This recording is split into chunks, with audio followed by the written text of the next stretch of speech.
Hello everyone and welcome back to Chronosplays Apollo Justice. Today we're in District Court, April 19th, and this guy's still here. Very impressive, Mr. White. I have to say, I expected nothing less. We've only just begun. I was hoping you could tell me a bit more about what actually happened. That's right, we're in between recesses. I did not think you would believe me if I told you. Better that you discovered the truth for yourself. Yeah, that's really smart when it comes to defense attorneys and, you know, legal stuff. That's absolutely an ingenious move. I was thinking of you, you know. I think we need less thinking and more talking. That night in the hospital, what really happened?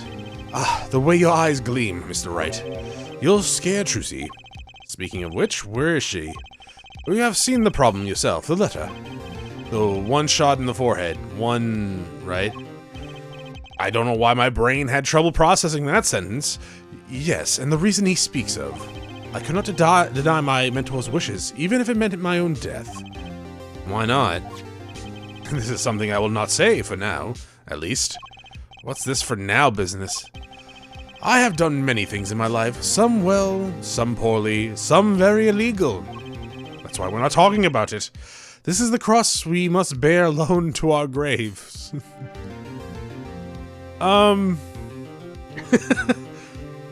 Okay. We? You wanted to know about the night of the incidents? Fine, this guy sure likes to take his time getting to the important stuff. Well, he is a showman. Of course, I have no intention of shooting my mentor. I snuck into his room that night at the appointed time. And then I shot his stuffed bear. And found there upon his bedside table 2 pistols. 2. Yes. The one I had used on stage, and the one that had been used by my partner Valent. Oh, for the Zack and Valent's quick draw thing. My mentor had the look of one sleeping. I stood by his bedside, hearing only the light sound of his breathing. Then I took the pistol into my hand. I cannot deny that my resolve faltered then, for a moment. You faltered? You mean you thought about shooting him? Recall there was a reason I could not refuse his request. His last such request, though not his first. So, there were other requests you couldn't refuse. To be honest, I've not always been steadfast, and I fear I brought pain upon Trucy. Was Magnifi coercing his disciples somehow? Just what was going on in Troop Gammery? Oh, Jesus. Any sort of entertainment group, there's always a problem. Because in the end, I did not shoot him. Instead, I turned and shot the clown.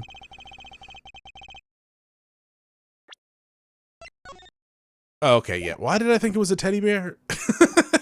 I took the pistol I had fired and placed it in my pocket. In your pocket? I believe if you examine the bullet in the clown's head, you'll find it is to be different than the one in my mentor. What were those called? Rifle markings. Yes, well, that is all I have to tell you concerning the case. Concerning the case? You mean there's something else you can tell me? You are a fascinating man, Mr. Wright. Thanks. Thanks? Yeah. Yes, there is something. My mentor, his eyes opened. What? Magnifi Gammery? The old devil, he was not asleep, you see. Of course, the gunshot would have woken him anyway. And there we had our last discussion as mentor and pupil. It was not a long discussion, maybe 5 or 10 minutes or so. What do you talk about? Ha ha ha! Mr. Wright, did I not tell you? It does not concern this case. Zack Gamery, he seems pretty steadfast to me, or maybe stubborn. Mr. Wright, your presence requested in the courtroom? Once again, I am in your hands. Right, let's get back in there.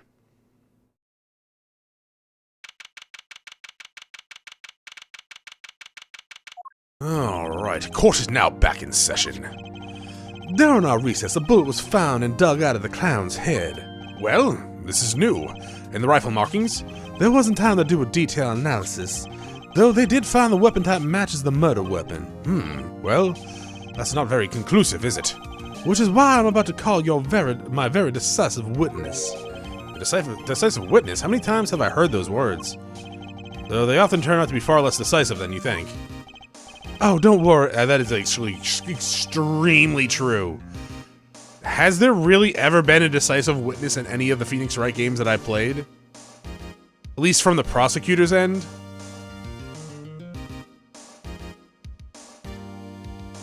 I don't... There's been some strong witnesses that get torn apart eventually, but not really decisive. Oh, don't worry on my account. I'm quite confident this witness will do the job. After all, he is intimately acquainted with the plays in our little production. Me and the other half of Truth Game, I don't know why I was really hoping you were gonna call fucking Windbag to the stand. Me and the other half of Truth Gamma Ray's famous duo, Zack and Valiant. Valiant Gamma Ray. So, we got to meet the great Magnetes' other disciple.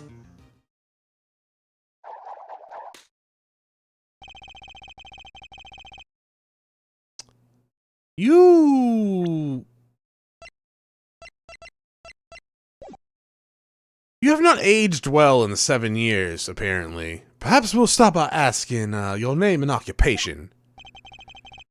Valiant Gamma Ray, magician. And you're the decisive witness, are you? You can prove your fellow student your partner's guilt. Fate, the grand illusion, filled with traps and tricks. Wait, the shooting took place in the hospital after 11 o'clock at night. If you are a witness, does that mean you were there that late? If one would deduce this logically, the conclusion is yes. Huh, okay. I always get the characters, don't I? I have an interesting fact for you. See, several days before the crime, my witness received this. That's, looks very familiar. Wait, that's the same letter Zack Gamer received. Yes, perhaps I should say ta-da! Nice hair. Order! Order! And what does this say? Surely it's not the same thing. Perhaps you should see for yourself. Trust the task of lowering my life skirt in 1120. Why, it's practically the same. The court accepts this into evidence. This is most unusual. Exactly what was going on with you folks? What exactly was your troop Gamma Ray up to? By what you mean? I'm having trouble envisioning a man who would ask his students to kill him. Both of them, no less. I gotta have a backup plan. And just my opinion here, Judge, but from these letters, I'd say he was coercing them, not asking. We walked a magician's path together, and in doing so, shared much of our lives. When people are so close, there is a strain, a warping in the relations? Yes, you might say. I wanted to say relationships there, but apparently it was just relations. Yet there is nothing to do with the case at hand. By which you mean you're not going to tell us. Which makes me wonder even more about the reason they couldn't refuse. Well, let's get on with the testimony for starters. The defendant Zack Gamma Ray stands accused. Tell us why. Oh, I'll do more than that. For where he walks, the red roses rise in singing hymns. I almost just said something completely different. To the miracle that is magic. Fascinating, though I hardly need to remind you that the evidence could just be clearly pointing to you as the suspect. The letter, the murder weapon, and now the 2 bullets found at the scene. In fact, the only difference seems to be the designated time. As every magician knows, timing is everything. Yes, and now it's time to get this party fired up.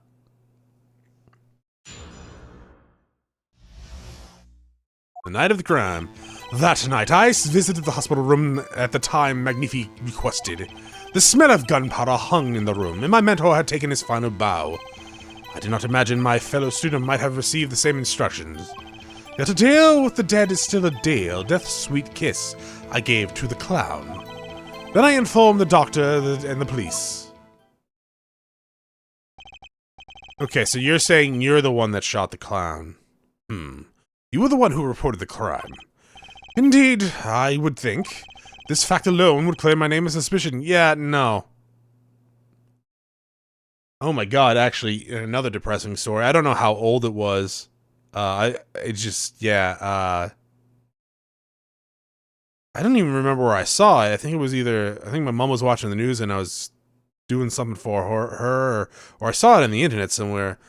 But this 14-year-old fucking shithead, like, killed his parents and severely injured one of his sisters. And he called the police and was like, oh, someone just broke into the house. Oh my God, they killed my parents. And everything like that. Yeah. Oh my God. So no, actually, just because you call the police does not actually clear you of suspicion at fucking all. Let's not jump to any conclusions. Yes, the cross-examination generally comes before the conclusions in this court. But if your testimony proves to be true, then the defendant, Zach Gemery, is guilty. If it wasn't Zach Gemery, then the killer was you, Valent. And no disappearing act will get you out of that. Unless you, I don't know, you disappeared for good, which we know you didn't. Press! Which, according to the letter, is 11:20. When did he die? Between 11 and 11:30. Indeed. In magic, timing is everything. Right. Consider the illusion of the teleportation. If I were to disappear on stage when my stunt double has left, how would that look? Why, it would reveal the very secret of my magic. Now that you'll reveal the very secret of the magic for all of us, let's move on. You went on at the designated time, did you not? And did you see? What did you see? Reading. So you weren't worried that for your own safety at all. I mean, you smelled gunpowder, right? What if the shooter was still nearby? I did not consider that, to be honest. It is forbidden for a magician to have a good imagination. What? That makes no sense. Really? Isn't magic all about illusion and imagination? How about this? You were the shooter, which is why you weren't afraid. Now you're the one imagining. It is forbidden for a lawyer to have a good imagination. The witness will refrain from pausing so suspiciously before responding, please. My forbidden imagination is starting to imagine things. It is a saucy baka if you do that sort of stuff. Which brings us back to the reason neither of you could have refused. So it does, and my partner, he did not refuse. But Magnifi wrote the same thing to you. Why could you refuse if Zach couldn't? Because I have a will of steel, of course. I also have to do this trick where I bend steel bars, and I was gonna do that to the old man's neck, but so perhaps steel isn't so all that strong. What? Oh, so you're saying you actually don't have a strong will. Okay, I get it. Mind if I continue?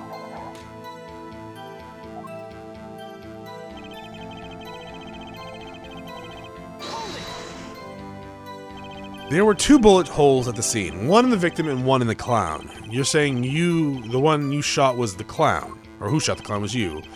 No doubt my partner Zach has said much of the same thing. Yeah, because whoever didn't shoot the clown committed murder. I better dig around here a bit more and see what I turn up. Mr. Valent, let me ask you about something else concerning the crime scene, namely the location of the pistol, the number of pistols. How many pistols were there when you entered the room? By which you mean what, precisely? 2 pistols were used in Zach Valent's quick draw shoot-'em, correct? One for each of you. You're well informed, yes. Only one of my old friends sat in the hospital room that night. What did Zach tell me about back in the lobby? There were 2 pistols! We need to check back on your short-term memory, clearly. I see no problem with the statement. Only 1 pistol is visible in the photograph of the crime scene, after all. So you picked up that pistol and fired it. Indeed I did. Alakazam, Alakazing, Alakaboom! Is the number of pistols really important? Yeah, quite important. The number of pistols is quite important, Your Honor. Very well. Please add this detail to your testimony.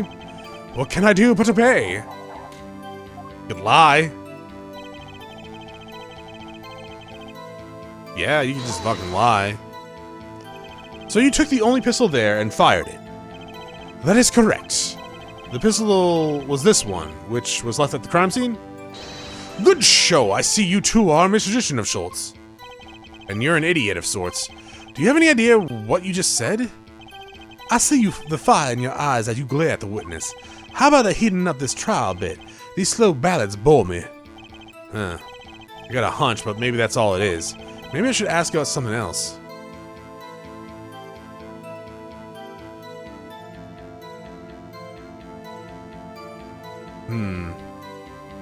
The bullet in the pistol? The bullet in the pistol, sure. In order to shoot the pistol, you need a bullet. Where was the bullet? I entered the room and took the pistol in my hand, and the bullet was already loaded, ready to fire at any time. A magician is always prepared, you see.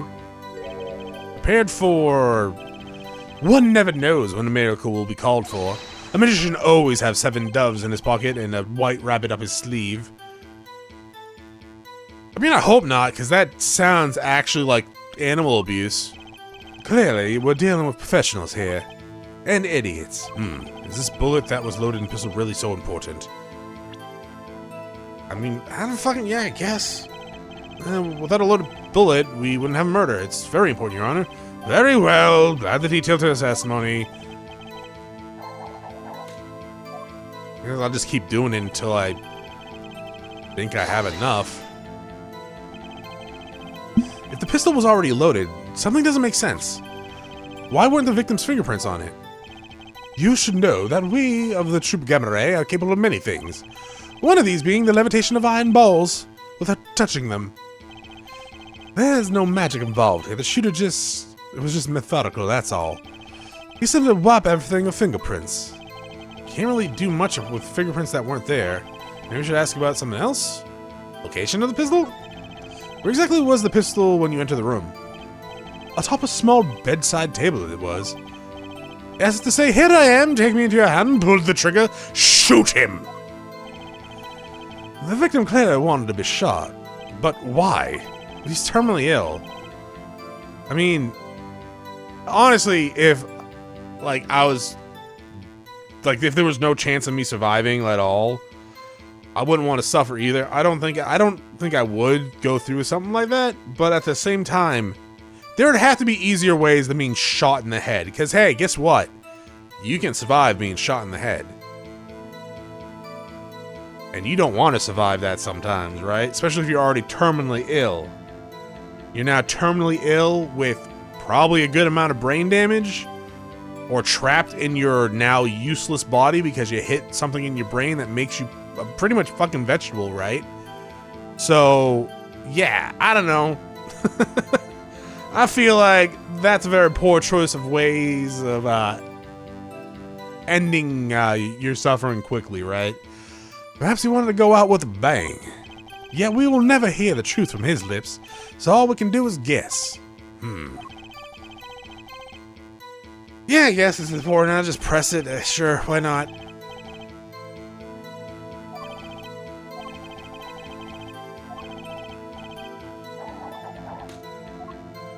I don't know which one of these is going to be right. I'm assuming the number of pistols. Why did he do that? I would think calling the police would come first. Then you would know nothing of the relationship between a master and his disciple. If your master says die, you die. Do you understand? So you're going to die? Certainly not. I mean, we all are one day, but it was but an example. In any case, I wanted to fulfill my obligation. And a final courtesy to a great mentor. Perhaps, or perhaps not. Perhaps I'm totally confused. Maybe we should ask about something else. Number of pistols, and then we'll not change the subject, I guess.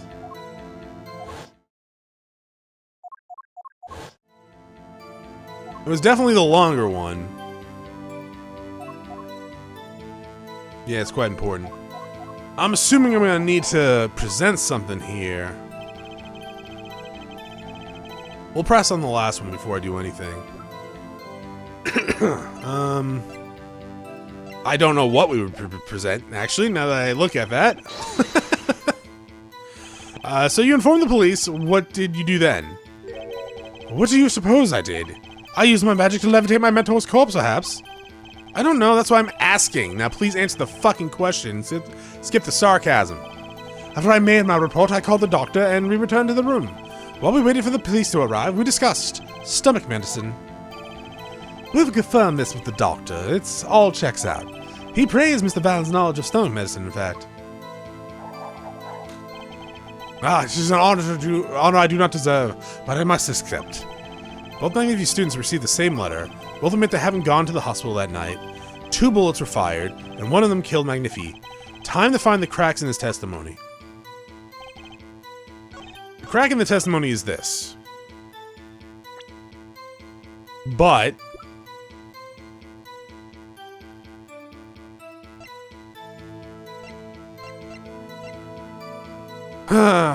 but... I don't know. How long ago was this? Does it tell us?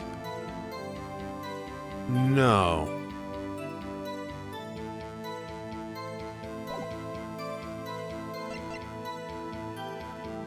Yeah, well, why would that matter, Chris? Well, I mean, you have 3 months to live. You're probably not gonna off yourself before, like, the last month, I would imagine, right? Until it really was bad. But if he was confined to a hospital, maybe he was just like, fuck it. I don't know. Ready gun, once you shoot 1 bullet. 1 shot, square in the forehead, you cannot refuse. 50 minutes later, that's the only difference, is the time.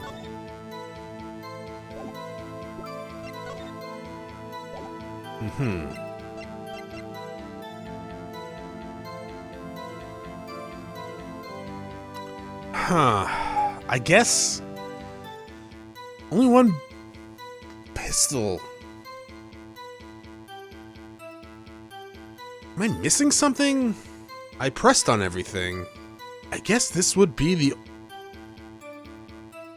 I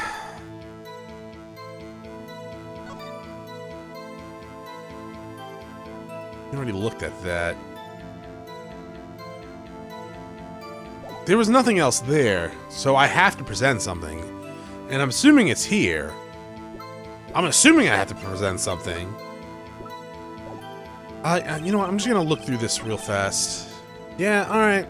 Everything that I've read, I'm assuming it has to be the pistol, right? There's really nothing else to do here. The music stopped. Alright. Honestly, I didn't even think the pistol was the right choice there. Because there was nothing on it that was like, oh, but it's 1 of 2 pistols, right? No, it's just kind of, I don't know, it's kind of confusing a little bit. According to the defendant, Zach Emery, when he entered the room, there were 2 pistols on the table. 2? One of those pistols he used to shoot the clown in the forehead. Then he left with it in his pocket. Of course, this is what he would say. Unlike the hapless clown, we must assume our defendant has some brains in his head. Well, what about what Mr. Vallon just told us? You see, there's something about his testimony that doesn't make sense. What might that be? I told you I took the pistol that was there and I shot the clown. That's your story, at least. And you're sticking to it. But the rifling markings will tell a very different story, Mr. Vallon. Recall what Prosecutor Gavin just told us. Yeah, he literally just told us. I mean, okay, maybe what, 10 minutes ago? Or I guess episode-wise, like 3 minutes ago? I don't know. Mr. Vallon, if you fired this pistol, then you shot the victim in the forehead. Order! Order! Well, this is all rather sudden. What have I done? Prosecutor Gavin? I'll record an apology. Sorry. Sorry for what? You see, I was unaware that two of these unique pistols were crafted. The analysis of the rifle marks only proved the type of gun that fired them. But that's not what you told us before. You said you verified the murder weapon. Which is why I'm apologizing to you now, quite sincerely, I must add. Would you hold me accountable for a mistake made in my youth? Yes, actually. What? That would actually be a huge fuck up in a trial. Like, you would fuck yourself over beyond a shadow of a doubt if you got your evidence like that messed up and then partway through the trial you try to like, oh, it was a mistake, my bad. Like, it's actually just one time. No, you would cast so much doubt on your case. That was just this morning. I'm still young, and I might add it wasn't really my fault. If the defendant had only admitted he took one pistol from the scene of the crime, we would not be having this pleasant discussion now. I mean, that's kind of true. Valet Gemery. Yes, Your Honor? You were presented to this court as a decisive witness, but you've proven to be more divisive than decisive. Objection! You'll see in time. The testimony so far has merely been a review of the facts. I like wasting everyone's time, apparently. The proof comes next. Care to elaborate, Prosecutor Gavin? Mr. Valet entered the hospital room. The victim had already been shot. As his next testimony will prove, here what the real fight is about to begin. Bring it. Very well. The witness will testify to the court again. Help us determine who shot what.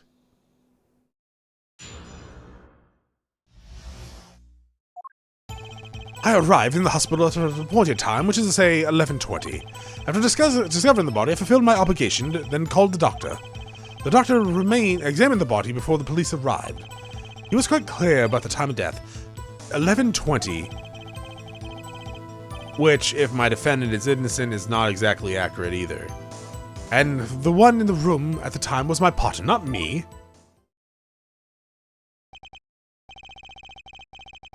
Those times are rather close, I have to admit. We're talking about an alibi established over a matter of minutes. To use a 10-minute discrepancy on the basis of your alibi is easy to explain in this situation here, Judge. For example, take our debut single, 13 Years Hard Time for Love. Cue the song, press the play button, and it will play for 2 minutes, 15 seconds. Do it 100 times, the result is the same. The debut single was only 2 minutes and 15 seconds long? What a ripoff. Music is the world. Magic is the world of utmost precision. Hocus pocus requires admirable focus. And in the time of death determined by the doctor, there is an incontrovertible truth. Very well. The prosecution warns us that we're dealing with rather precise times, and we expect cross-examination to require the same level of precision.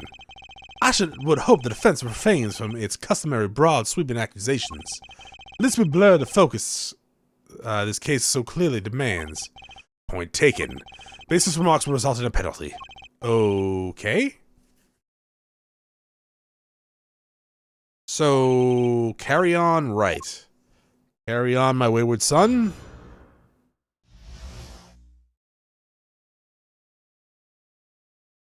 So can I not press, like, everything?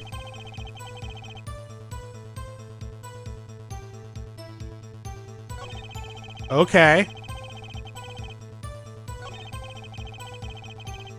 That's rude. So this is wrong. Can I press here?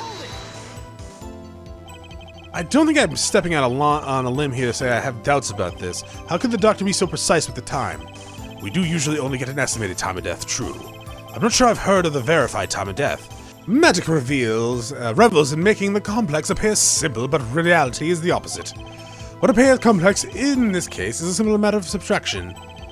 I see another person has done their arithmetic homework. The point here is that the IV the victim was taken, it's quite visible in the photograph of the scene. Recall what we heard earlier about the victim. Magnifi memorized the schedule. Every night at 11, Magnifi took an IV drip for 30 minutes. I can see the IV bag right there. Now look closely. Follow the tube down to the bag to the end, from the bag to the end.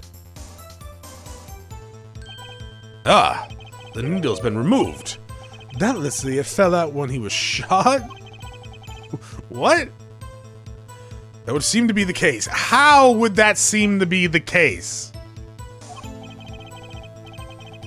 Don't get me wrong, if it was a strong caliber gun that blew him back a little bit, and maybe it would jostle the needle out, but if it was strong enough to do that, that hole in his fucking head would be a lot more gruesome, to say the least. When the IV needle comes out, the IV no longer drips, which is also not how that fucking works.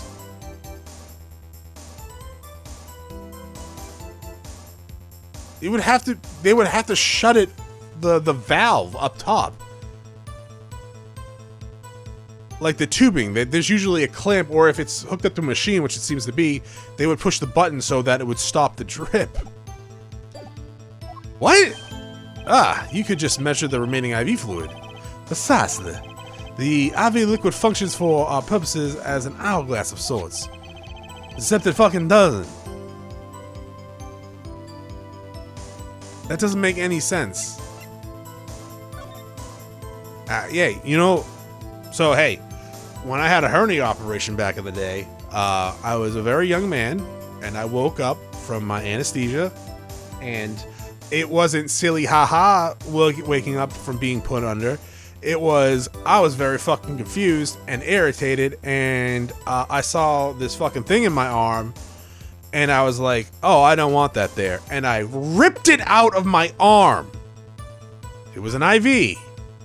One, my hand blew up like a fucking balloon. Two, IV fluid dripped out of everywhere from there. Like, yeah, I don't know. Maybe it's different. Maybe I could be just wrong, but I'm pretty sure needles are not smart enough to not, like, do that, to stop the flow, because it's gravity based, right? Unless it's hooked up to a machine, which it is hooked up to a machine, but at the same time, that's, yeah, I don't know. Well, I don't know. That might be the case. I mean, in this world, it is the case because everyone's agreeing to it, but still. Also, don't rip out IVs or PICC lines. Don't do that. Very, very not good. IVs generally not that problem. PICC lines, don't fucking touch those. Okay? This is how the doctor determined the time of death. From the amount of remaining in the bag, it was determined that the IV had stopped 10 minutes after administration began. Okay. And so it was, when I valet entered the room, 10 minutes had passed since the horrible crime was committed. And this is the proof. Well, Mr. Wright, did that seem important? I mean, yeah? Well, seeing how this is the biggest clue we have to the time of death, I'd say it's very important. Agreed. It would be hard to imagine a more precise way to determine the time. Behold the power of arithmetic. Very well, the witness will add this to his testimony. Okay. Sometimes the most magical thing of all is the truth. The water of life springs out eternal. The remaining IV proves my innocence. I guess?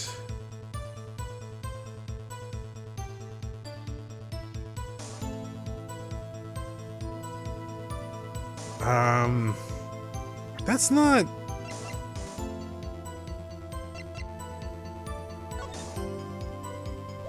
Oh, not that. This. I don't know why I got that messed up. Loss of blood from the bullet wound. Between...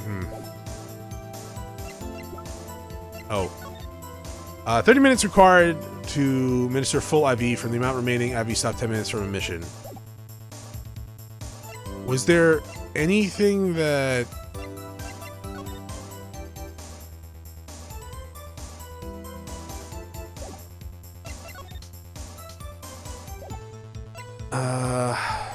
I don't think so.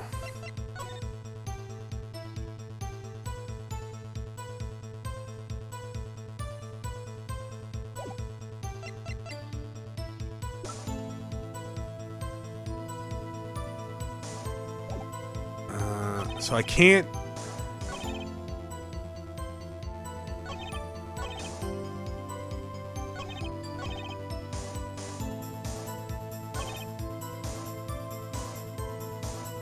trying to think of where would I be able to press.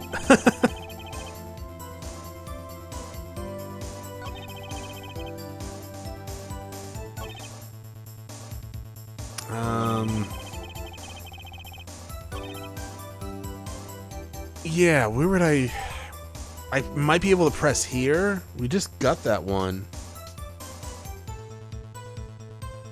Yeah, let's try. Did you know this IV yourself by any chance? When I first entered the room, the stench of gunpowder assailed me. Next, the mark of death upon my mentor's forehead. And then his left arm, did I spy, a rose, dropping and wilted. Its thorns is the discarded IV needle, knocked from the vein by the force of the shot, luckily for you. If that IV had been there, why, you might be a suspect. Indubitably so. I might say it's thanks to my lucky color. Your color? Your lucky color? Indeed, I mean, even today I wear this, wear it proudly upon my suspect self. For it always, without fails, bring me luck. Okay. What the fuck are you talking about?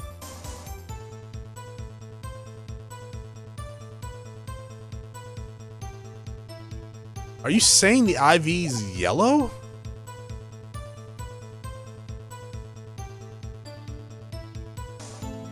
Okay. When and when Zach Valent won the first Magician's Grand Prix, yes, the very one held by the Association of International Magicians, I was adorned in this attire then too. I never wash it, that's why it smells so bad. Groan, this is one trip down memory lane no one needs. My lucky color, yes indeed, and that IV too. I say I think 'twas hued especially for me, Valent. Ah, that does seem to be the case indeed. Well, Mr. Wright, any thoughts on this testimony? Yeah, it's wrong. Valent sure looks happy about himself. Okay, how about this lucky color testimony? There's a contradiction, dog. Certainly sounds like your lucky color brought you plenty of luck, but not this time. Mr. Valent, your lucky color betrayed you. I'm afraid you've lost me. Your Honor, the witness testimony just now clearly contradicts the evidence. What? Are we all colorblind in this court? Please recall my warning at the beginning of this cross-examination, Mr. Wright. This accusation will be duly penalized. I do hope this latest accusation is well-based. Don't worry, I've got all your bases right here. Justice to his junk. Very well, let's hear the defense's claim. Where is your evidence that contradicts Mr. Valent's... Here, dog. The crime scene tells all, Your Honor. The photo of the crime scene. All this talk of color has me yearning for black and white, clearly a clear-cut simplicity. Tell us here where is the contradiction? Are we all blind? Take off your sunglasses indoors. You look like an idiot. My pleasure, and I assure you it's quite simple. But I can't promise anything in black and white. Let's hear what Mr. Wright has to say. How about we just look at the photo? And be like, yo, does this look fucking yellow to you? Valent Gamery, let's get one thing straight about your lucky color. It's yellow, yes? Kind of takes the mystery of it out of it, but yes. Something wrong with yellow, Mr. Wright? I don't actually like yellow myself. Yes, there is. Precisely wrong, in fact. It's unnatural! No. Take another look at the photo of the crime scene. What's this? Confusion, no doubt. Tell us, what do your elderly eyes spy? Even my elderly eyes can see the problem here, Mr. Valent. Look at the IV bag. Ugh. What is this? What's foul It would be hard to call the IV liquid yellow. And I'm afraid no magic was involved in the taking of this photograph. Alaka. Oh, Jesus. Alaka, no! Those poor animals! Order the court. What does this mean? This is some kind of mistake. Yes, Prosecutor Gavin. Your witness is a mistake. The greener they are, the harder they fall. What? Phoenix, shut the fuck up. I know what you mean, but still shut up. I suppose there's no substitute for experience. Valiant Gamery, as you reminded us several times, your lucky color is yellow, but the IV is clearly not. Well, this contradiction means only one thing. And to think, you almost had me. I see your true colors now, Ace Attorney Phoenix Wright, pouring out facts and truths. Something you'd like to tell us, Prosecutor Gavin. As far as this court can tell, the witness's testimony does contradict the evidence. Yeah, a contradiction. One that I shall be pleased to hand right back at Mr. Wright. How do you mean? How? Because the witness has made no mistakes. I see at a glance, the IV liquid does appear sort of greenish yellow. It looks green, but I assure you, the liquid itself is quite yellow. Yellow liquid? How can you say that? As far as I can tell, the photo is green. Yeah, but what color is the IV bag? Clear? The bag? You mean the plastic bag on the hook? It looks like I want to say a light blue. Looks clear to me, dog. Precisely. Figure it out. Put a yellow liquid in a blue bag, and you get green. This, incidentally, is the liquid's true color. Okay, but how would he know that? The accusation does have a ring of truth to it. I guess. As I thought. There's no substitute for experience, Prosecutor Gavin. What? You may tell a good tale, but you just proven something rather grave. For you, that is. Grave? It's Gavin. The liquid in the IV is yellow, yes. But how did this witness know that? It's quite unnatural when you think about it. You did think about it, didn't you? Fuck, no, I didn't. Your Honor, the defense requests an explanation from the witness. At the scene of the crime, the IV liquid appears to be green. So let me ask, how did the witness know the IV liquid was actually yellow? Oh my god!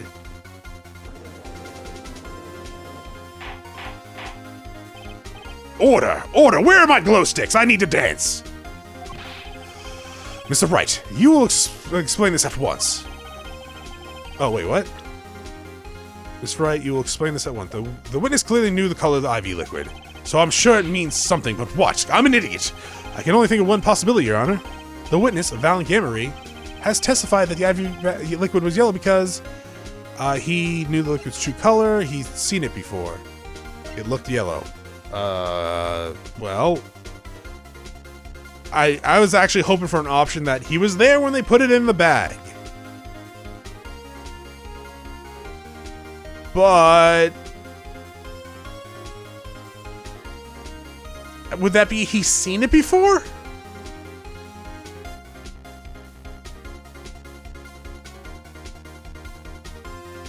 I guess he's seen it before? But that could mean anything. He knew the IV's true color, he did. From the facts before us, the answer is clear. The witness knew that the IV liquid was yellow. Why? Because he had seen it before. But not inside the blue bag we see in this photo. He saw the liquid by itself in a clear, colorless bag. I suppose he would have to, but I'm still not clear what it all means. Ask yourself, why would he know if he didn't work at the hospital? That's where you'll find your meaning, Your Honor. I'm afraid I found nothing. So what if he knew the color of the IV, the liquid's color? Leave the getting excited about over absolutely nothing to your teeny bopper fans, yeah? The IV liquid is the only evidence proving the time of death. The 30-minute hourglass with 20 minutes worth of sand remaining. Your claim, Prosecutor Gavin, I remember it well. However, there's a critical difference between an hourglass and an IV bag. Wait, I know! One's sand and one's liquid! Fuck, dude, I was kidding. An hourglass uses sand and the IV bag uses liquid. I'm right? I mean, yeah. As much as it pains me to say this, Your Honor, no. Unlike the sand through the hourglass, these are the days of alive. IV liquid enters the patient's body, and at which point like magic, it disappears. However, what if the amount of IV liquid had increased? You couldn't tell, could you? After all, there's no way of knowing how much went in. Let me get this straight. You're saying the witness watered down the victim's IV bag? Not with water, but with IV liquid. That's how you knew the IV liquid was yellow. You know, I was actually just assuming you were there when they put it in. When you saw that it was yellow. But I guess that wouldn't make sense either, right, Venus? No, wait, I said wait! How might an amateur such as myself stray to perform such a task? I'm an amateur too, but I can pour water into a cup. I mean, he's not wrong. I'm afraid there's quite a big difference between a cup and an IV bag. What? Can you prove our witness is capable of such a feat? He has a point, amateurs. I at least would have some difficulty pouring IV liquid into a bag.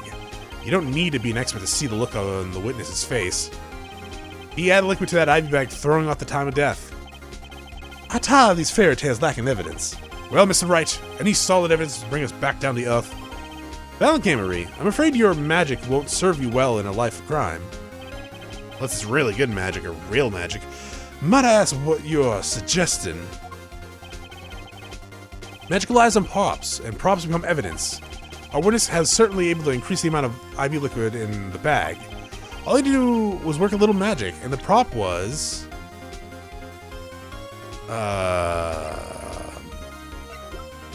Well, an IV bag is sealed, right? So you can't really just open up an IV bag and pour stuff in. However, if the top of it is empty, you could use a needle. I haven't examined this yet, have I? I always hated getting shots. I guess Magnifique was giving himself the insulin shots. There's no way I could do that. Wait.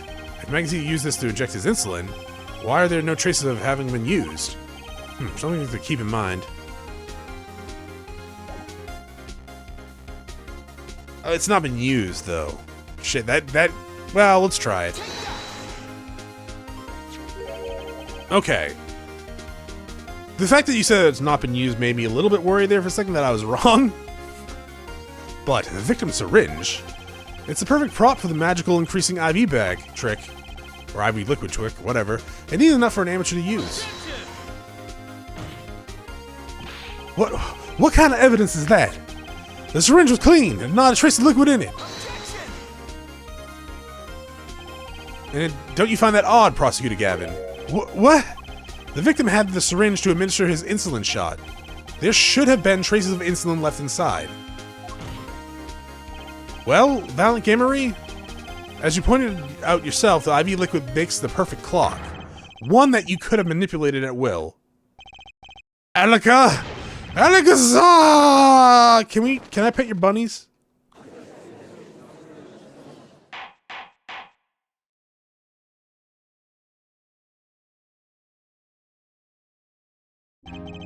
I do believe, well, with this being his first, that the burden of the trial has been a bit too much to bear for Prosecutor Gavin. I'm afraid while there's a doubt as to the amount of IV liquid in the bag, I butchered that. I'm afraid that while there is a doubt as to the amount, I don't know, maybe I didn't. Death cannot be proven. And that brings our trial to a close for today. Well, maybe I could squeeze an extra day out of this. I can do a little extra much needed investigation work. Is there any objections? Court is adjourned.